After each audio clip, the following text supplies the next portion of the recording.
gün hürmetli millettaşlar. Assalamu alaikum ve rahmetullahi ve berekatuhu. Bu beygenin tüp maksadı neden ibaret?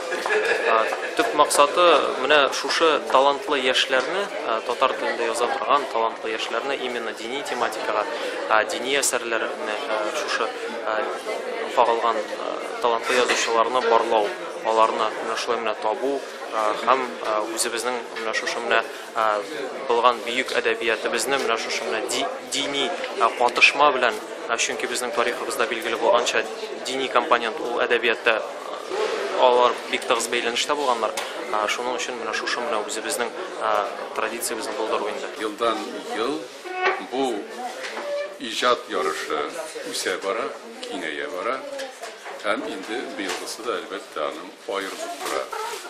Bıyıl dürüst biraz katnaşmışlar sana giymegen kibik bıyıldı mıyla.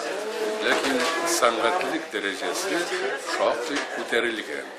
Hemen olgan vakitte bıyılgı toyan Allah'a digen konkursunun neticeleri kuandıra alga tabada şulay bulur digen ümitte kalır inşallah. Fuat abi, mana shunday ijod kechalari tatar xalqin, tatar millatini olg'a taба o'stiruvga o'zidan nindi ulush kirdi? Elbette ul yaşlarını bik aktiflaştıra. Dürüst onların her birisinde pay bir işrakta büyük avtorlar katnaşa.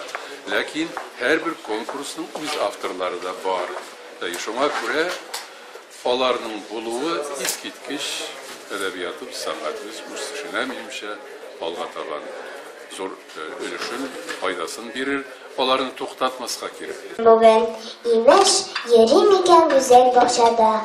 Bütün jirde işimiş ağaçları, güllü güller şişek atalar. Ne gacayip, mında şişeklerine doğup damılar, ısıp oğatmılar. Şimişlerini buşlay taratalar, akşay şindiyip soğutmılar. Uyanıp gittim de uylap durdım. Mınday bakşa qayda bulganım, cevabını da taptım. Min ahirisi cennet bakşasında bulganım. İcad etken kişi ol to'xtala olmaydi. Ko'ngilini yon narsadir chekmay ham rizasizlik tuadi, narsaga da qarata shig'ir tuadi, hikoya tuadi.